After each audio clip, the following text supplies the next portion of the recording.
Super Sentai memang franchise yang berasal dari negara Jepang, meskipun pada era awal memang lebih condong dipengaruhi oleh serial TV Amerika, yang jelas sekali terlihat dari nuansa detektif, agen rahasia, bahkan luar angkasa. Namun seiring perkembangannya, mereka mencoba lebih idealis dengan memasukkan unsur-unsur tradisional Jepang yang lekat sekali dengan kebudayaan mereka. Dan terhitung, ada beberapa season yang telah berhasil menampilkannya. Bahkan diantaranya sudah diadaptasikan ke versi Amerika, yakni Power Rangers, dan masih bisa diterima oleh halayak di luar Jepang tersebut. Oh ya, mau giveaway Deluxe Oni Taijin, Build Driver, dan juga Figurize Ultraman Taro? Caranya gampang banget. Dalam rangka anniversary ketiga tahun RDX Store, ada undian berhadiah di mana setiap pembelian t-shirt seperti ini selama bulan September 2022, kalian akan dapat 2 voucher virtual untuk berkesempatan mengikuti undian giveaway-nya. Dan vouchernya akan langsung dikirimkan melalui WhatsApp kalian. Giveaway-nya akan diundi pada tanggal 1 Oktober lewat live Instagram RDX Store. Catat tanggalnya dan follow Instagram RDX. Siapa tahu kamu yang beruntung. Makanya, pre-order sekarang juga. Mau tahu apa saja? Mari kita simak 5 Super Sentai yang bertema Jepang versi Tokuvex Indonesia.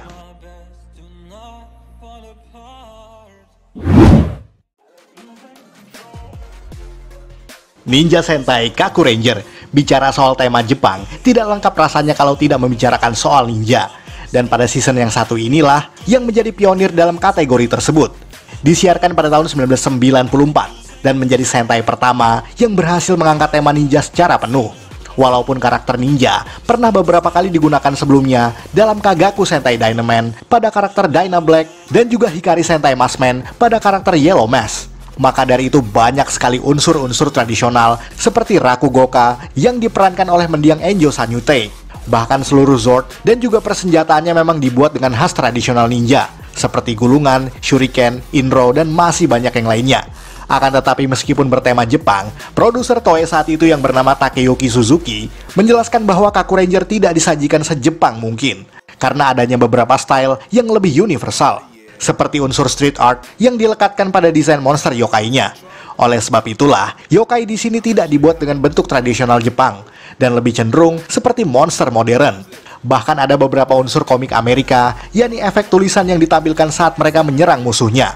Dan juga Kaku Ranger Ball yang dibuat dengan style American Football, yang tentu saja sudah sering sekali dilakukan pada season-season terdahulu. Tidak ketinggalan karakter Jiraiya yang berasal dari Amerika dan lebih fasih berbahasa Inggris ketimbang Jepang, membuat season ini menjadi lebih kolektif secara konsep.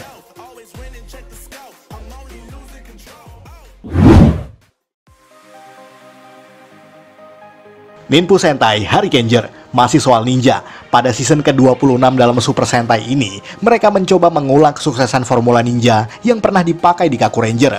Hanya saja dengan konsep yang lebih fresh, digabungkan dengan unsur-unsur yang pernah ada sebelumnya. Sebab kali ini, Harikenger mencoba menghadirkan format trio Sentai yang sudah tidak pernah dipakai lagi semenjak Lifeman pada tahun 1988. Bahkan mecha atau format hewan milik trio Harikenger masih sama seperti Lifeman. Itu pun pernah kita ulas pada hari-hari yang lalu. Hanya saja unsur yang benar-benar baru di sini adalah soal perguruan ninja. Bahkan ada konflik antara satu perguruan dengan perguruan lainnya, yang ditampilkan melalui pertempuran Harikenger melawan Go-Raiger. Basis kekuatannya pun didasarkan pada elemen-elemen seperti udara, air, bumi, dan juga petir.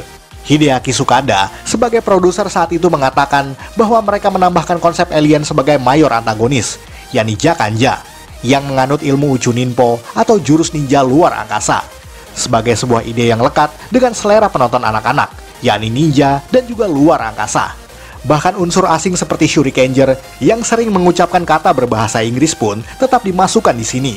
Mecha yang digunakan juga memiliki additional senjata yang bermotif gashapon, yang merupakan salah satu mainan populer di Jepang, dengan memasukkan Shinobi Medal yang tentu saja identik sekali dengan anak-anak Jepang yang memasukkan koin ke dalam mesin gashapon. Semua bisa terwujud berkat teknologi CGI yang sudah dipopulerkan sebelumnya oleh season Gao Ranger, membuat hal-hal yang mustahil menjadi lebih mudah untuk difilmkan.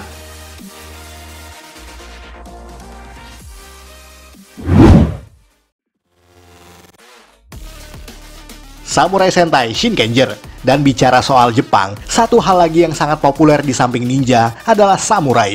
Dan Shinkenger membuktikan bahwa kreativitas memang tidak ada batasnya. Seperti yang kita ketahui, Shinkenger memang season yang mengangkat tema Jepang secara keseluruhan nyaris tanpa terkecuali. Hal itu diharapkan menjadi tema yang lebih catchy dan mudah dipahami oleh anak-anak di Jepang. Maka dari itu banyak sekali unsur tradisional seperti huruf kanji atau mojikara sebagai jurus utama para rangernya. Kelima anggotanya pun mengenakan kimono sebagai seragam latihan dan kostum pertempuran, dilengkapi dengan para kuroko atau pelayan yang berpakaian hitam, dengan membawa umbul-umbul sebagai entrance bagi Shinkenger. Tidak sampai di situ saja, mecha yang ditampilkan di sini semuanya berbasis origami, yang merupakan seni melipat kertas yang berasal dari Jepang, dengan unsur sungai Zanzu sebagai dimensi asal para antagonis yang disebut sebagai Gedoshu.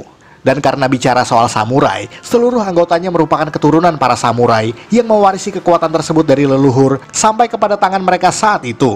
Kecuali untuk Shinken Gold yang merupakan kawan lama dari Shinken Red dan hanya merupakan seorang penjual sushi. Bahkan sang Ranger Merah tidak sekedar leader, melainkan juga tuan besar yang merupakan ketua dari klan samurai legendaris.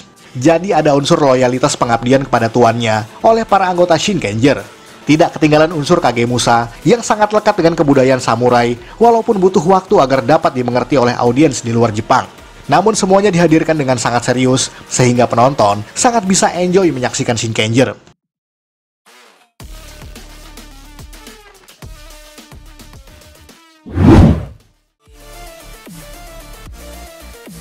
Shuriken Sentai Ninja. Ya, lagi-lagi soal ninja. Dan di season ke-39 Super Sentai ini, kembali lagi mengangkat tema serupa, namun dengan sedikit sentuhan baru yang belum pernah ada. Karena ninja dalam serial Ninja bukanlah shinobi yang bersembunyi, sesuai dengan catchphrase pada season ini.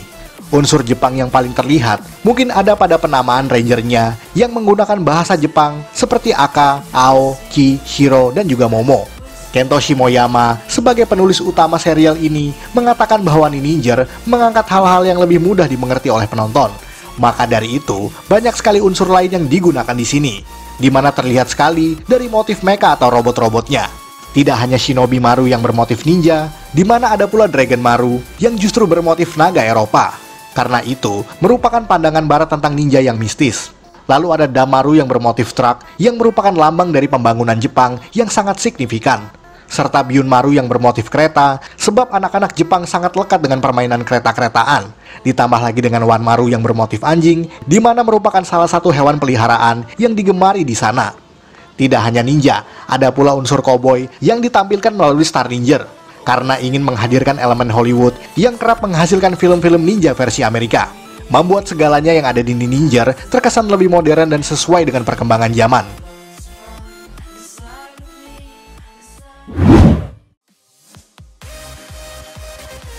Avataro Sentai Don Brothers, dan yang terbaru saat ini adalah Sentai terunik dalam satu dekade terakhir.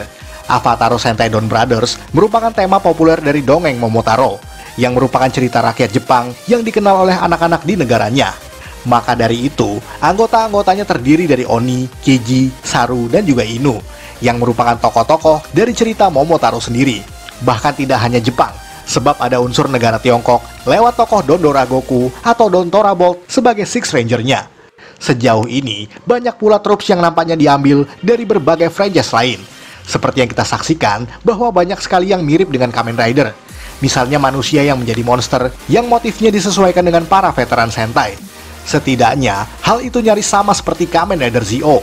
Bahkan, tidak ada markas khusus bagi anggotanya, atau memang belum dimunculkan saja.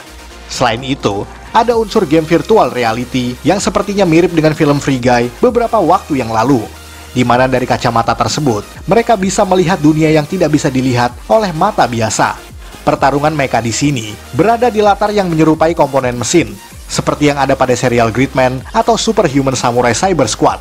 Jadi, seperti menggabungkan unsur tradisional Jepang dengan formula-formula modern.